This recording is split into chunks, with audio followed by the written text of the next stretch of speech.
채워주시는 하나님. 할렐루야. 아무튼 중요한 건 육체죠. 육체도 고쳐주시고 물질도 채워주시고 또 자녀들은 효심 깊은 자녀로 만들어줄 줄이십니다. 그래서 아까 오는데 그 재능기부에서 이제 재작년에 만났던 그 성도님인데 어머니가 휠체어를 타고 다녀요. 이제 장애가 있죠.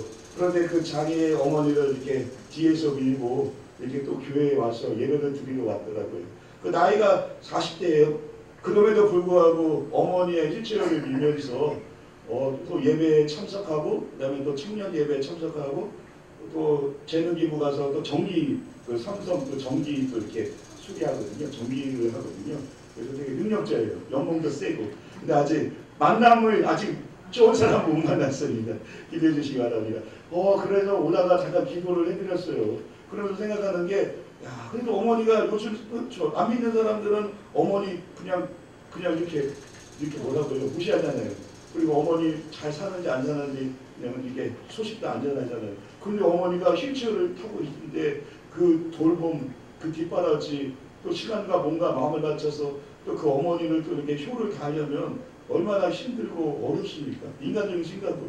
그렇죠. 내 몸 하나도 이 무더위에 가는 게 힘든데 그 휠체어 탄 장애에 있는 어머니를 그렇죠. 돌보고 밀고 차에 태우고 또 가서 눕히고 또 옷 갈아입히고 뭐 이런 일을 하는데 할렐루야. 아무튼 우리 중요한 건 우리 가정에 또 우리 추구한 자녀들이 효심 깊은 자녀 되시기를 축원합니다. 우리가 이렇게 하나님의 나라와 영광을 위해 쓰임 받으면 그 자녀들의 삶이 변화될 줄 믿습니다. 그래서 아무튼 자녀로 조금 걱정이 있으면 오늘 부르짖고 기도하시기 바랍니다. 우리가 헌신하면 변화되고 좋은 일이 일어나는 것입니다. 그 엘리사가 이제 분열왕국 때 선지학교를 운영했는데 신학생이었던 사람의 신학생이었던 제자가 이제 죽은 거예요.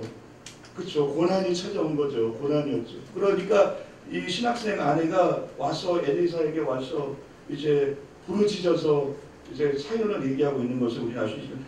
첫 번째로 기도해야 된다. 하시는 얘기죠. 이 선지자 안에 한 여인이 엘리사에게 부르짖어 이랬다. 엘리사에게 부르짖었다라는 것. 그 자신의 그 처한 상황이 남편은 이제 죽었는데 빚쟁이들이 제 아들 둘을 데려가려고 합니다. 라고 종으로 삼으려고 합니다. 그러니 그 어머니의 마음이 얼마나 아프겠어요. 그러니까 하소연할 것도 없잖아요. 지푸라기로 잡는 심정으로 가서 어쨌든 가서 그 엘리사의 선생님에게 가서 내 아들 둘이 지금 빚쟁이에게 잡혀서 이제 종이 되려고 하나이다 라고 하면서 사연을 호소하고 있는 것입니다. 이 수로보니의 여인이 주여 내 딸이 귀신 들렸나이다 라고 하면서 그 예수님을 붙잡은 것처럼 지금 이 아내도 이 엘리사를 붙잡은 것입니다. 따라서 이렇게 부르짖었을 때 바로 하나님께서는 그 부르짖음을 들으시고 그 가정 안에 물질을 재정을 채워주시고 그리고 다시 회복시켜 주셨다라는 것을 우리는 알 수 있습니다. 우리가 예수 믿는다고 하고 하나님의 나라와 영광을 위해서 우리가 나아감에도 불구하고 고난이 찾아온다라는 거예요. 이 고난이 있다라는 거예요. 우리가 살면서 지금까지 오면서 크고 작은 문제가 있고 기도 제목이 있다라는 거예요. 또 앞으로 우리가 지금 아직 해결되지 않고 응답되지 않은 고난이 있다라는 거예요. 저 분은 되게 평안하게 사는 것 같은데 그 가정 안에도 기도 제목이 있다라는 거예요. 그래서 금요일날 보니까 몇 년 전에 있었던 그 대교 교구에 한 권사님이 또 대장암에 걸리셨더라고요. 그분이 또 장로님 분이셨거든요. 그 몇 년 전에 이제 제가 맡았던 그분인데 그거 스크린을 보면서 가슴이 너무 아픈 거예요. 또 하나님 또 왜 이렇게 그냥 아무 소식인가 차라리 무소식이 소식인 거예요. 그런데 그 스크린에 그 대장암에 걸렸다라고 하면서 성도들의 그 중보기도를 이렇게 요청하는 그 글을 보면서 교구장으로서 몇 년 전에 교구장으로서 참 가슴이 아프더라고요. 저분이 어떻게 대장암에 걸렸을까? 그리고 또 왜 저분은 왜 또 하나님의 부르심을 받았을까? 이런 성도님들의 그런 그 기도 제목을 볼 때마다 왜 하나님 저런 고난과 어려움이 있습니까? 라고 하면서 참 이해가 되지 않을 때가 있어요. 할렐루야! 불쌍한 마음이 드는 거예요. 저분은 그런 병하고는 상관이 없을 건데 이렇게 이런 고난이 이렇게 우리가 하나님의 나라와 영광을 위해서 우리가 기도하고 또 나가지만 그러나 또한 고난이 있다라는 것, 어려움이 있다라는 것, 근심이 있다라는 것, 그리할 때 우리가 부르짖어 기도해야 될 줄 믿습니다. 너무나 잘 알고 있다라는 거예요. 우리는 순복음이기 때문에 우리는 부르짖고 기도하면 하나님 반드시 응답해 주시고 구원해 주실 줄 믿습니다. 왜냐하면 하나님께서 우리에게 약속의 말씀을 주셨잖아요. 10절 34편 6절에 이 공고한 자가 부르짖음에 야훼께서 들으시고 그의 환난에서 구원하셨도다. 너는 내게 부르짖으라. 내가 내게 응답하겠고 내가 알지 못하는 크고 은밀한 일을 내게 보이리라. 약속하셨잖아요. 고난일 때 부르짖으면 하나님께서 모든 고난에서 구원하셨도다. 구원하셨도다. 응답하리라. 그래서 우리가 부르짖어야 된다는 답답한 심령을. 그래서 이 마태복음 14장에 보면은 그 베드로가 그렇죠. 예수님께서 약속의 말씀을 주시죠. 그 레마를 받고 예수님께서 나에게 말씀하여 주옵소서라고 했을 때 예수님께서 베드로에게 레마를 주시죠. 오라 오라 베드로야 했을 때 예수님 아멘 하고 물리를 걸었단 말이죠. 오라라는 그 예수님의 말씀에 하나님의 믿음을 가지고 정말 믿음으로 담대히 걸었는데 그때 이 베드로가 물속에 빠진 이유가 무엇입니까? 바로 마태복음 14장 30절에 바람을 보고 무서워 빠져나가는지라. 바람을 보고 무서웠다라는 거야. 바람이 불었을 때 두려움이 있었다라는 거야. 두려움에는 형벌이라. 내가 하나님의 믿음을 가지고 내가 정말 강하고 담대함이 있을 때는 정말 물리를 걷는 기적이 나타났지만 그러나 바람을 보고 환경을 보고 두려움이 찾아오자 두려움에는 형벌이라 하는 거. 그 욥이 그러잖아요. 두려워하는 것이 나에게 미쳤다라는 거. 그래서 하나님은 늘 우리에게 강하고 담대하라, 강하고 담대하라라고 말합니다. 그래서 두려웠을 때 결국에는 소리질러 이르되 주여 나를 구원하소서. 어쨌든 베드로의 신앙이 있다는 게 뭐예요? 믿음이 있다는 거. 어쨌든 그 상황에서 사람들은 물속에 빠졌을 때, 고난일 때, 어려울 때, 이제는 포기해야겠다. 나는 죽는구나. 나는 이제 안 되는구나. 나는 실패자구나 라고 낙심하고 포기하고 기도하지 못하지만 그러나 베드로는 그 물속에 빠진 그 두려움 가운데서 주여 나를 구원하여 주옵소서 라고 부르짖었을 때 주님께서 바로 베드로를 바로 붙잡아 주셨다는 내가 너를 굳세게 하리라 도와주리라 붙들리라. 그 고난 가운데 붙들어 주시고 어려움 가운데 또 내 앞에 놓여져 있는 그 기도 제목 앞에서 붙들어 주셨다. 그래서 빌 하이베스 목사님 말합니다. 우리가 일하면 우리가 일할 뿐이지만 우리가 기도하면 하나님이 일하신다. 우리가 고난 가운데 해결할 수 있는 거 하나도 없다라는 것. 인간이기 때문에 연약한 인간이라는 것. 따라서 우리가 건강이나 물질이나 사업에 바람이 불 때 두려움이 찾아오고 어려움이 찾아오고 염려가 있을 때 바로 내가 일하는 것이 아니라 우리가 기도하면 바로 하나님이 일하신다. 그래서 야고보 5장 13절에 너희 중에 고난당하는 자가 있느냐 그는 기도할 것이요 즐거워하는 자가 있느냐 그는 찬송할지라. 시편 91편 15절에 그가 내게 간구하리니 내가 그에게 응답하리라. 그들이 환난당할 때 내가 그와 함께하며 그를 건지고 영화롭게 하리라. 따라서 출애굽 15장에 마라의 쓴물이 왔을 때 이스라엘 백성들은 원망하고 불평했지만 그러나 모세는 바로 그 쓴물 앞에서 물이 없는 그 갈급함 속에서도 하나님을 원망하고 불평하지 않고 모세가 하나님께 부르짖었더니 하나님께서 나무를 가르치시고 그 나무를 던졌을 때 바로 쓴물이 단물이 되었다는 거예요. 그리고 나서 그들이 힘을 얻고 나갔을 때 바로 엘림의 복이 있었다는 거예요. 엘림의 종려나무가 있고 오아시스가 있고 하나님이 예비하신 더 큰 엘림의 축복이 그들을 기다리고 있었다는 거예요. 그래서 하나님은 우리가 고난일 때 그냥 단지 목마름을 해결하는 거에 만족하는 것이 아니라 우리가 정말 부르짖고 인내하고 나아가면 하나님의 예비하신 그 엘림과 그 오아시스와 그 가나안의 그 복이 우리를 예비하고 있다라는 사실을 기억하고 믿음으로 전진해 나가야 될 줄 믿습니다. 따라서 지금 앞에 고난 앞에 낭망하거나 좌절할 것이 아니라 우리가 부르짖어야 된다.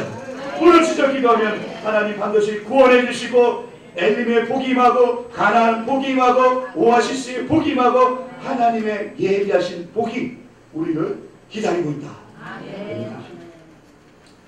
그 가족신문에 보니까 그 애통함에 건져주시고 복주신 하나님 김승희 권사님이 있는데요. 가락대교회 김승희 권사님이 이 제목이 이래요. 애통함에서 건지시고 복주신 하나님이라는 거. 애통함에서 건져주시고.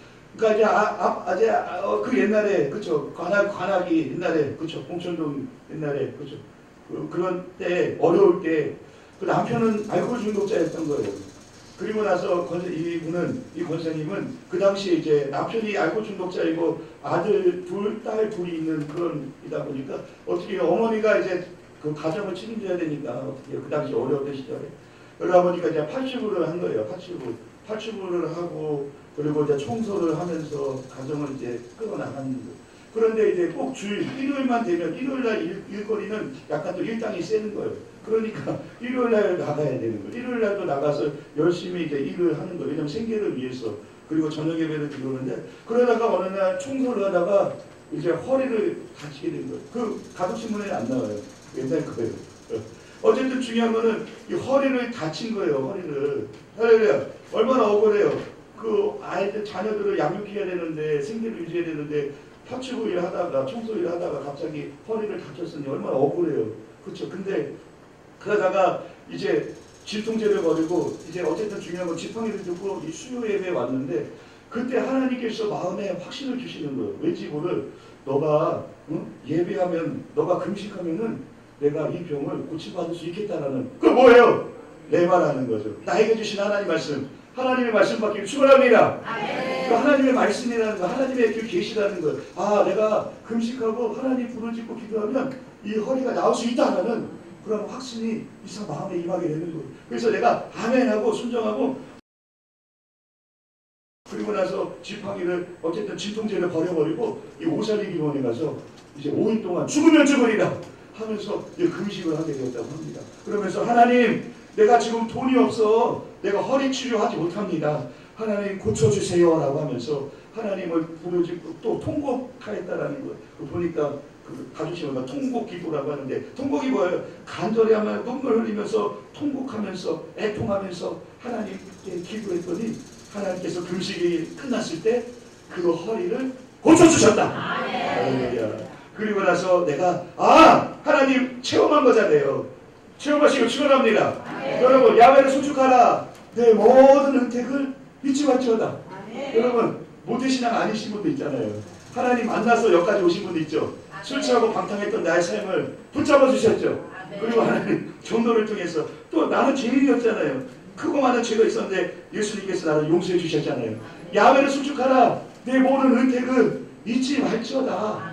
잊지 말지어다. 그런 거예요. 체험한 거예요. 그러니까 하나님은 이제 정말 살아계시는구나. 내가 하나님을 위해 살겠습니다라고 하면서 내가 하나님 앞에 이제 믿음으로 결단하겠다. 그래서 내가 이 주일날 더 큰 일당을 받을 수 있지만 내가 주일날 일하는 걸 포기하겠다. 그리고 내가 대신에 평일에는 열심히 일하겠다라고 하나님께 소원하면서 믿음을 나갔더니 결국 어떻게 돼요? 하나님이 평일날 더 많은 일을 주셔서 부자가 되게 하셨다. 일요일날 일을 안 나갔는데도 하나님이 더 큰 복을 주셨다라는 거예요. 그리고 나서 이 아들이 아픈 손가락이 있었어요. 바로 3명은 딸 2명, 아들 1명은 잘 하고 있었는데 큰아들이 문제예요. 큰아들. 그 큰아들이 그럼에도 불구하고 20대 후반에 집을 나가는 거예요. 그 연락이 안 됐는데 그럼에도 불구하고 이 어머니 권사님이 열심히 그래도 행복의 초대를 전하면서 또 일하면서 또 길거리에서 전도하면서 이렇게 하나님 나라와 영광을 위해 했더니 몇 년 동안? 3년 동안 열심히 일하고 전도하고 했더니 행복의 초대를 전하다가 갑자기 큰아들을 만난 거예요. 할렐루야.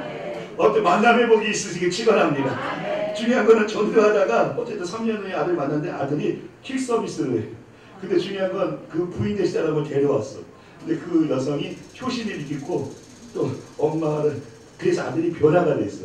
그래서 시간이 흐르는 후에 뭐라고 말하냐? 우리 엄마 힘들면 안 돼 하면서 이렇게 효심 깊은 아들로 변화시켜 주셨다. 야, 얼마나 좋아. 집 한번 나갔더니 며느리를 데려오고 그리고 성격이 바뀌고 그래서 어머니가 그 아들 또 이렇게 사는데 조금 더 보태주셨다라고 이렇게 얘기가 나왔습니다.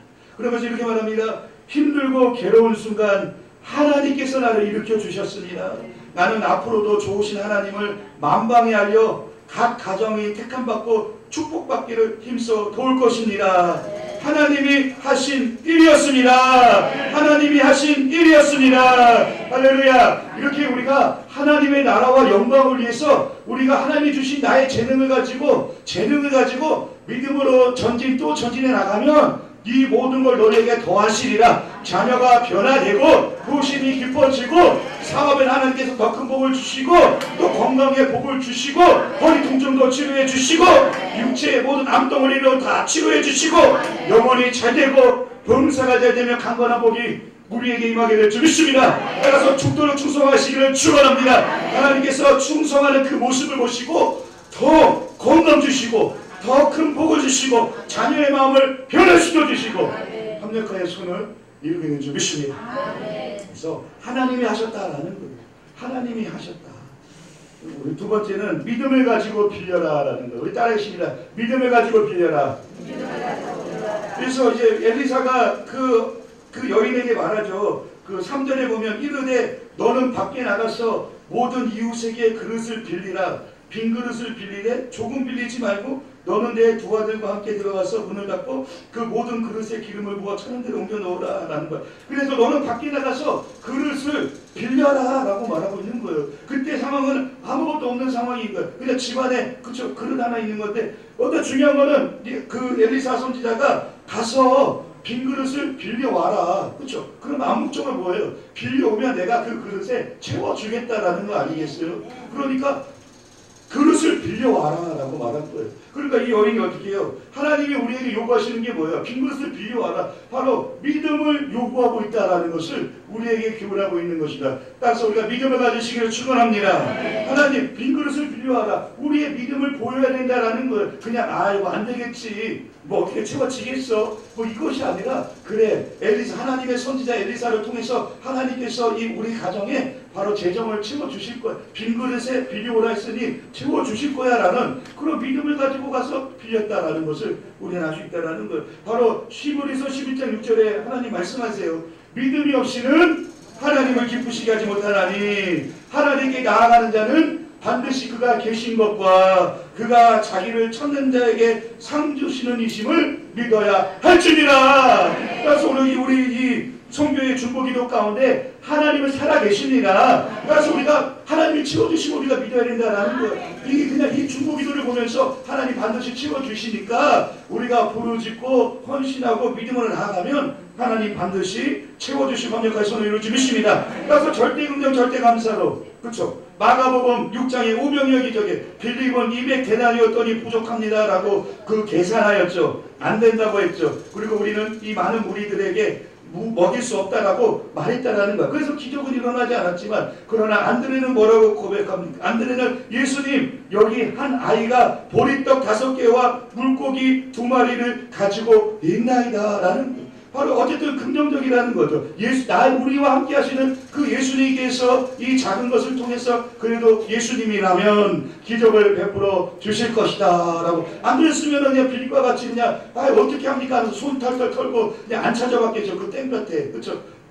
그런데 이 안드레는 그래도 예수님이 하실 수 있다라는 그런 예수님이라면 된다. 예수님이라면 채울 수 있다라는 그런 믿음을 가졌기에 결국 그는 헌신을 했다라는 거죠. 그래서 물고기 떡 5개와 물고기 2마리를 수고함을 통해 아이를 통해서 가져왔을 때 남자 5천명 수만 명의 사람들이 먹고 마셨다라는 것을 우리는 알 수 있습니다. 이렇게 에머스는 말합니다. 기적은 계산하는 자에게는 일어나지 않는다. 기적은 기적적인 사람에게만 일어난다. 그래서 계산하지 말아야 된다는 기적은 계산하는 사람은 아무에도 일어나지 않는다는 거예요. 그러나 기적은 바로 기적적인 사람에게만 누구에게 믿음이 있는 사람 하나님은 살아계시고 하나님께 나아가는 자 하나님은 상 주신다. 그것을 믿는 사람에게만 기적이 일어난다 하는 거죠. 그래서 이스라엘 백성도 10명의 정탐꾼도 결국 그들은 바로 우리는 메뚜기와 같다라면서 기적이 일어나지 않았다라는 것, 가나안 땅에 들어가지 않았다라는, 축복의 땅에 들어가지 못했다는, 하나님이 예비하신 땅에 들어가지 못했다는. 그러나 여호수아와 갈렙은 환경을 바라보지 아니하고 내 생각과 마음의 불안과 공포를 바라보지 아니하고 야훼를 거역하지 말라. 그들은 우리의 먹이다. 그들의 보호자는 떠났고 하나님이 우리와 함께 하시느니라. 그들을 두려워하지 말라. 그래서 하나님만 바라봤다라는 것, 믿음이 있었다라는 것, 결국 믿음에 굳게 섰을 때 그들은 가나안 땅에 들어가는 복을 받았다. 이런 것을 우리는 알 수 있습니다. 따라서 바라보시기를 축원합니다. 믿음 있으시기를 축원합니다. 두려움은 형벌이다라고 말하고 있습니다. 따라서 계산하지 말고 믿음을 가지고 나아가야 된다. 할렐루야. 이제 마지막으로 세 번째, 순종. 우리 따라하시겠습니다. 순종. 있습니다. 너는 가서 빌려라.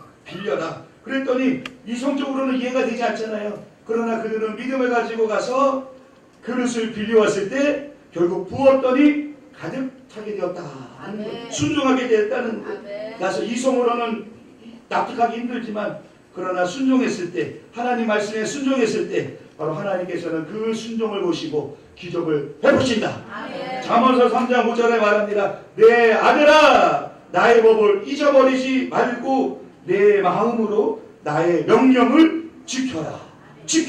그래서 행함 있는 믿음을 보여야 된다는 거죠. 그냥 듣고 깨닫고 아는데 만족하는 게 아니라 정말 이것을 깨달았으면 우리가 영혼 없는 몸이 죽은 것 같이 행함 있는 믿음, 행함을 통해 순종했을 때, 순종했을 때, 결국 하나님 명령을 지켰을 때, 바로 빈 그릇을 빌려왔을 때 결국 하나님께서 순종을 통해 기적을 베푸셨다. 그 몇 주 전에 이제 경주로 잠깐 포항을 갔다가 경주에 잠깐 휴가를 간 적이 있는데요. 거기에 보면은 벽화가 있었어요. 경주에 가면은 그 벽화에 보면은 거기에 이제 요 정도에서 이렇게까지 벽화가 있었는데 거기에 이제 머슴 있죠. 옛날에 그렇죠. 옛날이니까 그 머슴 두 명이 이렇게 열심히 이제 벼농사를 이렇게 하고 추수를 하고 옆에 이제 소 달구지에 이제 이렇게 쌓여져 있는 거예요. 근데 그 모습을 보면서 저는 너무 감동을 받은 거예요. 그 벽화를 보면서 할렐루야. 야, 이게 사람이 역시 저렇게 열심히 일을 해야 저렇게 또 추수할 것도 있고 저렇게 열심히 머슴과 같이 열심히 성실하게 살아야지라고 하면서 거기에 딱 중간에 껴서 제 아내 보고 사진을 좀 찍어달라고 했어요. 그래서 딱 찍었어요. 그래서 너무 기뻐갖고 야, 그래, 이번 휴가의 깨달음은 열심히 성실히 살아야 돼. 눈물로 씨를 뿌리는데 기쁨으로 나를 거두리려다 성실하게 살아야지 라고 얘기했는데, 그래서 제 아내에게 제가 차에서 다 은혜 받았다. 저 사진, 저 벽화. 그런데 우리 아내가 그러는 거야. 와, 오빠는 역시 머슴이라고. 그러면서 나는 저 구석에 있는 저 머슴들을 바라보고 있는 양반이 은혜 받았다. 그 옆에 양반이 있었거든요. 그 양반이 그 머슴들을 다 뒷짐지고 지켜보고 있었던 거예요. 그 뭐 하고 있는 걸 감시하고 있는 거예요. 그래서 나는 오빠는 머슴같이 열심히 땀 흘리며 일해. 나는 저 양반과 같이 뒷짐지고 오빠를 관리할 테니까. 그래서 역시 사람은 배워야 돼. 그래서 역시 저 양반과 같이 머리가 있어야 돼. 이렇게 얘기하는 거예요. 그러니까 내가 아니 어떻게 그런 생각을 하냐고. 사람이 열심히 살아야지. 땀 흘리면서 살아야지. 어떻게 저렇게 뒷짐지고 있는 사람을 보면서 은혜 받았다고 하냐. 어떻게 양반과 같은 삶을 살려고 하냐라고 하면서 화를 제가 버럭 냈어요. 어떻게 한 거예요? 아무튼 제 아내의 생각과 저의 생각이 다른 거죠. 그래서 화를 냈어요. 근데 조금 지나니까 또 자존심도 상하고 본인은 양반하고 나는 머슴하고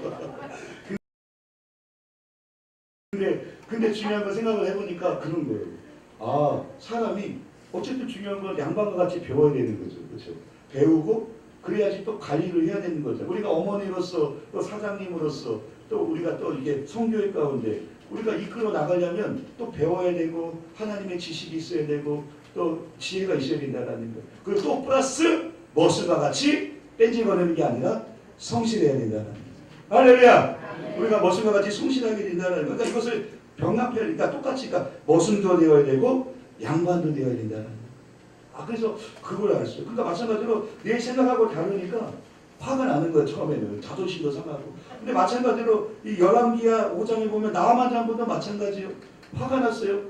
나병이 걸렸는데 그래서 나서 갔더니 이 엘리사 선지자가 가서 요단강에 가서 몸을 담가라 라는 거. 7번 담가라 라고 하니까 이 나아만 장군이 버럭 화를 냈다라는 거예요. 왜냐면 내 생각은 나아만 장군 생각은 엘리사가 와서 손을 얹고 하나님의 이름을 부르고 나병을 치유해 줄 줄 알았는데 저 요단강에 가서 모욕하라고 하니 내 생각하고 다르잖아요.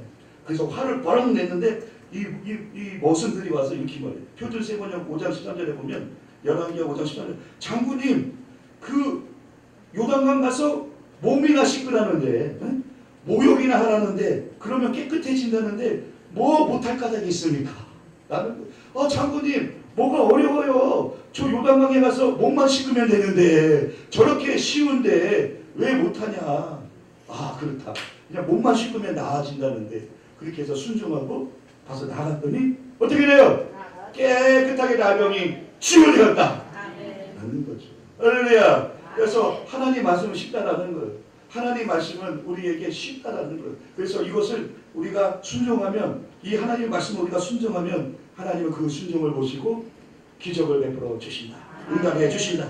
순종이 제사보다 낫다라는 거예요. 그래서 제사 드리는 게 초점이 아니라 하나님 말씀에 순종했을 때 바로 복을 받는다. 순종이 제사보다 낫다. 신명기 15장 4절에 너가 만일 하나님 말씀만 듣고 오늘 너에게 내리는 명령을 다 지켜 행하라. 내 하나님 야훼께서 내 기업으로 주신 땅에서 내가 반드시 복을 받으리니 너희 중에 가난한 자가 없으리라. 할렐루야. 저는 이 말이 너무 좋아요. 가난한 자가 없으리라.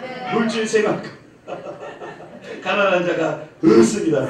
아무튼 청기하고 왕성하고 거부가 되어 물질의 복 또 영적인 복을 받으셔서 건강의 복도 받으셔서 정말 나눠주고 구제하고 하나님께 영광을 다 펴내는 우리 사회사람 우리 미용성교 되시기를 축원합니다.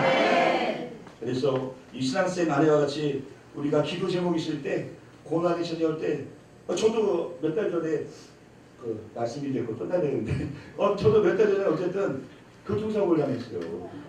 이 오토바이가 그 저희 기도처 가는 도중에 오토바이가 제 오른쪽 조수석을 탁 친 거예요. 그 골목에서. 그때 제가 전에 며칠 전에 꿈을 꿨어요. 제가 이 재래식 화장실 똥통에 빠진 거예요. 그러면서 그럼에도 불구하고 완전히 빠진 게 아니라 내가 철봉같이 딱 이렇게 잡았더라고. 그래서 팍 올라왔어요. 하여튼 참 똥통에 빠진 꿈도 꾸는구나 이랬는데 갑자기 그게 계시였나? 하여튼 중요한 거는 그럼에도 불구하고 어쨌든 제가 딱 잡고 일어났더라고요. 그러면서 다행히 오토바이 사고 났지만 둘 다 안 다치고 하나님께서 여기까지 인도해 주셨습니다. 아무튼 제가 또 그러게 또 속으로 저 교구장이 무슨 죄가 있나? 그것도 아니고 하나님께서 어쨌든 기도시키기 위해서 또 하나님께서 살아계심을 또 체험하고 간증하기 위해서 정말 하나님께서 그 사고 가운데 돌보셨고 정말 또 제가 어릴 때 그 교통사고 가운데서도 또 하나님께서 붙잡아 주시고 또 질병 가운데서 하나님께서 우리를 고쳐주셨고 야훼를 숙적하라 내 모든 은택을 잊지 말지어다. 하나님이 살아계십니다.